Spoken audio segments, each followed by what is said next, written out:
Esta jornada começa nas Ilhas de Shoals, ao largo da costa do Maine, antes de atravessar para o continente, rumo à cidade portuária de Kittery. De lá, parte para o nordeste, costa acima, passando por pequenos portos e rios, até chegar a Kennebunkport e a casa de veraneio de uma família presidencial. Ainda costa acima, passando por ilhas e faróis, estão o porto e a cidade de Portland. Na Grande Baía Norte, estão as Ilhas Calendar e Brunswick, lar de um dos escritores mais famosos do século XIX. A jornada termina no histórico estaleiro de Bath. O passeio começa a 10 quilômetros ao largo da costa, nas Ilhas de Shoals, que se espalham pela fronteira entre os estados do Maine e de New Hampshire. No século XVII, todas as ilhas eram controladas pela colônia da Baía de Massachusetts, quando Maine e New Hampshire, em vez de estados americanos, ainda eram apenas províncias. Os primeiros a usarem as ilhas foram os indígenas, que pescavam no local antes de os europeus chegarem em 1623. No século XVIII, havia uma próspera comunidade habitando a região, mas durante a Guerra de Independência, os moradores das ilhas foram evacuados para o continente. Só em meados do século XIX que 2 investidores fundaram um popular hotel de veraneio que, mais tarde, recebeu uma comunidade artística. Desde 1915, várias ilhas pertenceram à Star Island Corporation, um centro de conferências e retiro religioso sem fins lucrativos. No verão, o local cedia vários eventos de uma semana, utilizando o antigo Oceanic Hotel. Em 1914, os moradores construíram um obelisco em homenagem ao reverendo John Tuck, que no século XVIII serviu à comunidade por mais de 40 anos. A maior ilha do arquipélago é a Appledore, com 38 hectares. Ela abrigava um grande hotel no século XIX, mas o prédio foi destruído por um incêndio em 1914. Atualmente, a ilha é a estação operacional do Shoals Marine Laboratory. Algumas das ilhas menores, como Lunging, são propriedades particulares e servem como um belo refúgio.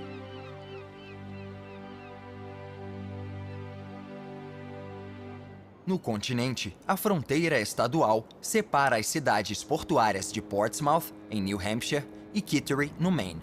Na entrada do porto, os navios são alertados sobre as pedras perigosas desde 1820 pelo Whaleback Light. O farol foi reconstruído em 1872, depois que uma tempestade destruiu seu antecessor. No meio do porto fica a ilha de Seavey e um histórico estaleiro naval.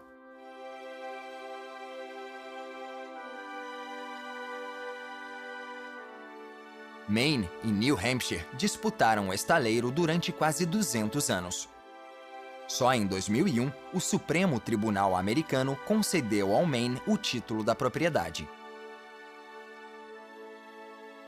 Apesar de agora pertencer oficialmente ao Maine, o local ainda é chamado de Estaleiro Naval de Portsmouth. O estaleiro foi fundado em 1800 a pedido do segundo presidente americano, John Adams.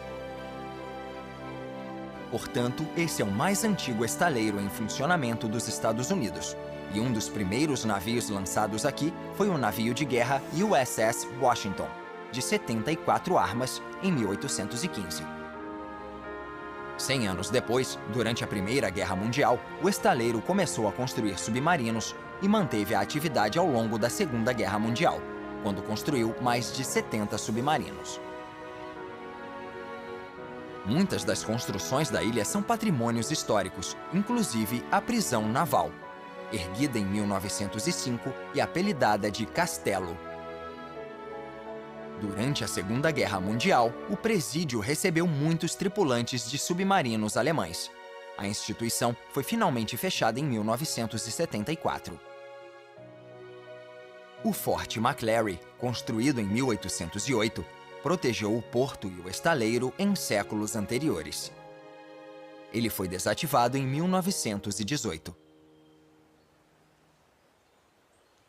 Alguns quilômetros costa acima fica a cidadezinha de York Harbor. Durante a Guerra de Independência, quando as ilhas de Shoals foram abandonadas, alguns pescadores derrubaram seus casebres de madeira e, literalmente, atravessaram a baía boiando neles, até York Harbor, onde reconstruíram os casebres. Este porto marítimo, que já foi próspero, exibe várias belas mansões do século XVIII. Uma delas tem vista para o rio, a Sayward Wheeler House, construída nos anos 1720. Foi a casa de Jonathan Sayward, um comerciante local e um respeitado líder civil. Ele reformou a casa nos anos 1760, seguindo a última moda da Inglaterra, adaptando-a para o estilo de vida colonial. Depois que ele morreu, seus descendentes fizeram pouquíssimas alterações na mansão, provavelmente por falta de dinheiro. Com isso, a construção representa o gosto do século XVIII e é uma das mais belas casas coloniais do litoral leste americano. Há mais de 60 faróis ao longo da costa do Maine. Antes do radar e do GPS, eles eram essenciais para manter os navios fora de perigo.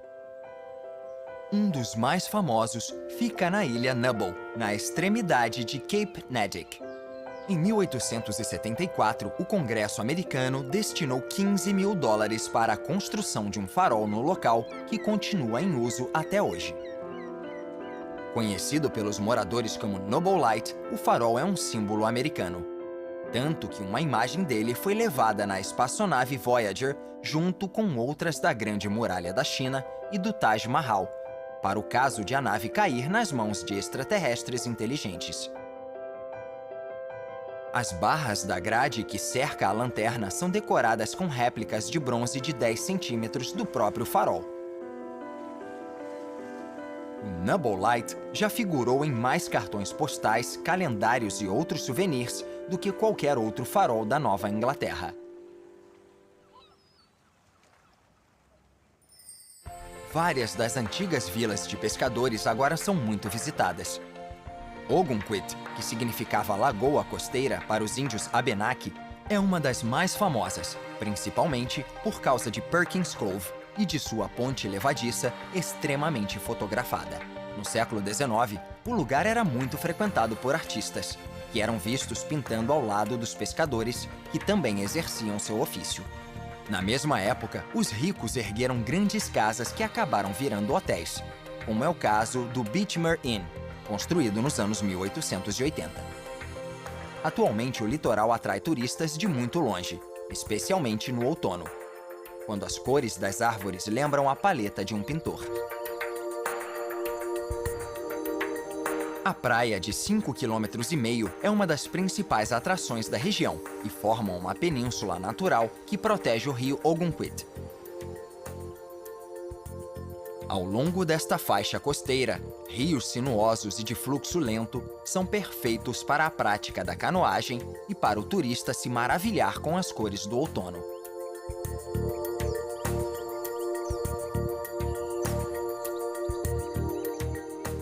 Este é o belo rio Malsam.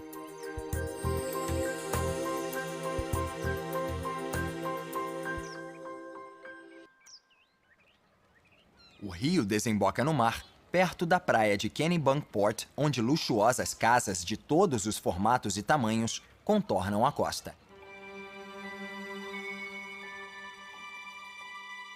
Kennebunkport recebeu o nome do rio em 1821. Uma colônia europeia se instalou aqui em meados do século XVII, mas devido aos sucessivos ataques dos indígenas, a colônia ficou praticamente abandonada até o século XVIII. Então a navegação e o comércio prosperaram ao longo do rio e a cidade começou a crescer. No século XIX, a cidade virou um destino de veraneio e ganha popularidade desde então. Kennebunkport também é famosa pelos frutos do mar. E um guia de restaurantes elegeu Clam Shack um dos 10 melhores dos Estados Unidos. Ao longo dos anos, a lanchonete atendeu 2 presidentes e vários líderes mundiais que não tiveram que esperar na fila. Costa acima, no Walker's Point, fica o Complexo Bush. Aqui, a família recebeu líderes mundiais, inclusive Margaret Thatcher, Mikhail Gorbachev, Vladimir Putin e Nicolas Sarkozy. O agente do serviço secreto que estivesse de plantão tinha que buscar no clam shack os sanduíches de lagosta com fritas. Poucos quilômetros acima do rio Kennebunk fica a Wedding Cake House. Ela foi iniciada pelo construtor naval George Bourne em 1825, num estilo que ficou conhecido como Carpenter Gothic. Ele tinha viajado para a Itália e ficado muito impressionado com a beleza gótica da Catedral de Milão. Quando voltou de viagem, começou a construir a casa gótica usando apenas ferramentas manuais. Seu único ajudante foi um dos aprendizes do estaleiro. George Bourne passou o resto da vida acrescentando adornos e muitos diziam que a habilidade dele não tinha limites. 16 quilômetros costa acima está Biddeford Pool, lugar onde se instalou a primeira colônia permanente do Maine, no início do século XVII. Na época, o vilarejo se chamava Winter Harbor e sofreu muitos ataques indígenas nos 100 anos seguintes. Agora, Biddeford Pool é invadida por visitantes mais pacíficos que vêm do outro lado dos Estados Unidos e do Canadá para aproveitar o litoral espetacular. Do campo de golfe, na parte norte, os jogadores têm uma bela vista da Ilha Wood e direito a uma história do século XIX sobre assassinato, suicídio e fantasmas. O farol da Ilha Wood é o segundo mais antigo do estado do Maine e foi construído em 1858. 38 anos depois, um andarilho bêbado chamado Howard Hobbs, que havia alugado um casebre na Ilha Wood, estava no continente quando o delegado ameaçou prendê-lo por causa de uma briga com a esposa. Hobbs atirou no delegado e fugiu para o casebre na Ilha Wood. Ele foi à casa do guardião do farol, o Sr. Orcutt, que tentou convencê-lo a se entregar. Ele não conseguiu, e Hobbs voltou para o casebre e se suicidou com um tiro. Nos anos que se sucederam ao incidente, houve relatos de gemidos vindos do casebre, da sombra de uma figura fantasmagórica e de portas trancadas que foram abertas misteriosamente. O guardião do farol que substituiu o anterior, aos poucos enlouqueceu com isso tudo e, certa noite, em 1905, remou para o continente e, na manhã seguinte, se suicidou. Em 2005, uma equipe de pesquisa paranormal começou a investigar as assombrações, o que só aumenta o mistério dos estranhos acontecimentos no farol da Ilha Wood. Do outro lado da baía fica Prout's Neck, uma cidadezinha peninsular. No fim do século XIX, virou moda ter uma casa de veraneio no local. Apesar de casa não ser a palavra mais adequada para descrever estas mansões. Muitas casas ainda pertencem às mesmas famílias que as construíram há mais de 100 anos. Em 1883, um dos artistas americanos mais influentes do século XIX se mudou para Prout's Neck, onde passou o resto da vida, Winslow Homer. Ele reformou uma garagem de carruagens na propriedade dos pais. Nos 20 anos seguintes, penou para vender os quadros, mas pelo menos contou com o apoio dos pais e mais tarde do irmão. Em 1900, os quadros dele, principalmente as paisagens litorâneas, começaram a vender bem, e ele finalmente virou um artista bem-sucedido e conquistou estabilidade financeira. Winslow Homer morreu neste ateliê em 1910, aos 74 anos.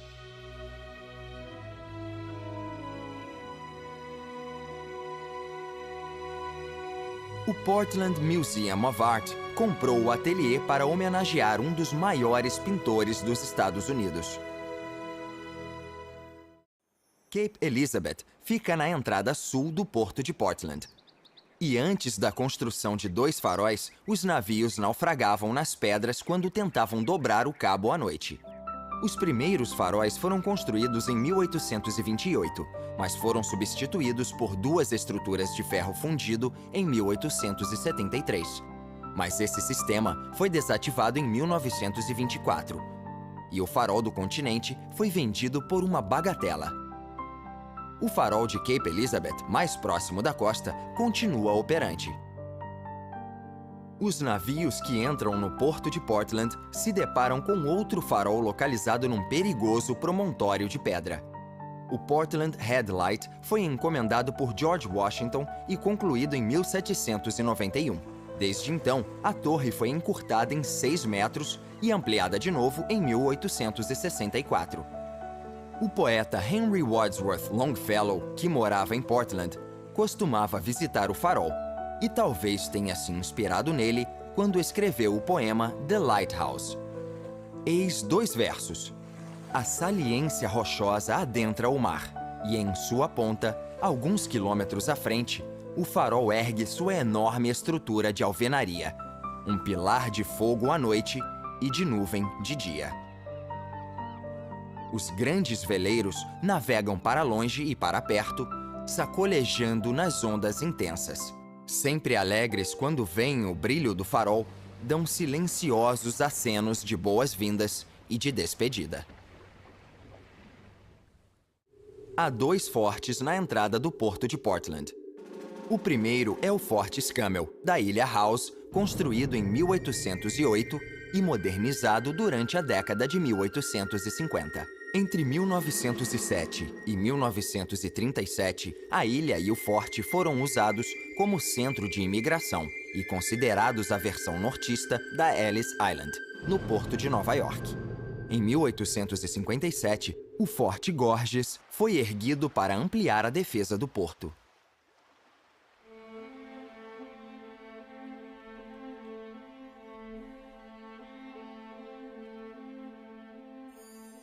Portland é a maior cidade do Maine e foi a capital do novo estado durante 12 anos, de 1820 a 1832, quando Augusta passou a ser a capital. A cidade tem um lema em latim, Resurgam, que significa ressurgir.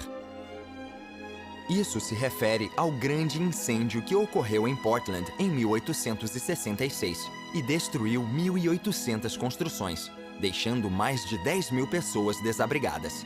Na época, foi o maior incêndio dos Estados Unidos. O poeta Henry Wadsworth Longfellow, autor do poema declamado anteriormente, descreveu o incêndio como desolação, desolação, desolação. Me fez lembrar de Pompeia. Longfellow nasceu em Portland em 1807 e morou nesta casa com os pais até ir para a faculdade. Ele fez muito sucesso em vida, escrevendo poemas sobre mitologia e lendas. Atualmente, ele é considerado um dos poetas mais distintos dos Estados Unidos. O porto de Portland fica na extremidade sul de Casco Bay e das Ilhas Calendar. O nome do arquipélago é baseado no mito de que existem 365 ilhas. Tal relato foi feito em 1700 por um engenheiro militar britânico que afirmou haver tantas ilhas quanto dias do ano. Na verdade, são apenas 136, mas o nome pegou. Pequenas barcas ligam as ilhas, e a baía é ótima para velejar e pescar. A maioria das ilhas é habitada, mas as menores só têm algumas casas. Em 1912, o Sr. Leon Leonwood Bean abriu uma lojinha no porão da loja de roupas do irmão em Freeport. Ele começou a vender a Bean Boot, a bota de caça do Maine. Ele batizou a loja de L.L. Bean. O sucesso foi tanto que em 1951, o estabelecimento começou a funcionar 24 horas por dia. A loja virou o principal comércio de Freeport. Atualmente, é uma multinacional com vendas anuais de mais de $1 bilhão. A poucos quilômetros de Freeport, há algo um tanto curioso. Um deserto no meio do Maine. Parece areia, mas é silt glacial que foi depositado há 10 mil anos e tem cerca de 25 metros de profundidade. Ao longo dos séculos, surgiu uma camada de solo sobre o silt, permitindo que as árvores e a vegetação rasteira crescessem. A exposição ocorreu por causa de um agricultor que, no final do século XVIII, limpou o terreno e não alternou o plantio. Isso, aliado ao pasto excessivo, provocou a erosão do solo e produziu esta duna. À medida que o deserto se espalhou, o agricultor desistiu de tentar controlá-lo e deixou a natureza tomar seu rumo. O local foi comprado em 1919 e transformado numa atração turística. Nos anos 50, havia um camelo de verdade no lugar, mas como ele cuspia nos turistas, foi mandado para um zoológico e substituído por uma estátua em tamanho natural. Poucos quilômetros a leste estão a cidade de Brunswick e a Bowdoin College, uma das 10 melhores universidades dos Estados Unidos. Ao contrário da maioria das universidades de sucesso, a Bowdoin se manteve pequena e só tem 1.700 alunos. A universidade foi fundada em 1794 e 2 escritores excepcionais se formaram aqui em 1825. O romancista Nathaniel Hawthorne e o poeta Henry Wadsworth Longfellow. A relação da universidade com a Guerra de Secessão fez as pessoas dizerem que a guerra começou e terminou em Brunswick, já que um professor da Bowdoin recebeu a rendição do exército dos Estados Confederados em 1865, e a mulher de outro professor começou a escrever o livro de 1852 que influenciou o início da guerra, A Cabana do Pai Tomás. A autora Harriet Beecher Stowe era, junto com o marido, uma abolicionista fervorosa. O livro, que descrevia a vida dos escravos, vendeu mais de 300 mil exemplares no primeiro ano, sendo o romance americano mais vendido do século XIX. Harriet chegou a abrigar escravos fugitivos em sua casa em Brunswick, onde escreveu o livro. Isso fez o presidente Lincoln dizer a ela: "Então, você é a mulher que escreveu o livro que deu início a esta grande guerra." Brunswick não está longe do último destino desta jornada, a cidade de Bath, no rio Kennebec. Este navio da Marinha Americana está sendo construído no Bath Iron Works. O estaleiro foi fundado em 1884 e constrói navios de guerra desde então. Durante a Segunda Guerra Mundial, os navios construídos no Bath Iron Works eram considerados mais resistentes, dando origem ao ditado: "Se foi feito em Bath, é o melhor." No auge da produção durante a guerra, o estaleiro lançava um destroyer a cada 17 dias. Uma verdadeira façanha. Ao longo dos anos, o estaleiro projetou e construiu encouraçados, fragatas, cruzadores e destroyers, inclusive os da classe Arleigh Burke, que estão entre os navios de guerra mais modernos do mundo. Em 2001, o estaleiro construiu uma enorme plataforma de concreto para a montagem final dos navios. Assim, eles não precisam ser construídos num plano inclinado para serem lançados. Podem ser construídos no plano reto e transferidos para a plataforma. Quando o navio está pronto, a plataforma afunda na água e a embarcação boia. A jornada pela pitoresca costa do Maine termina aqui.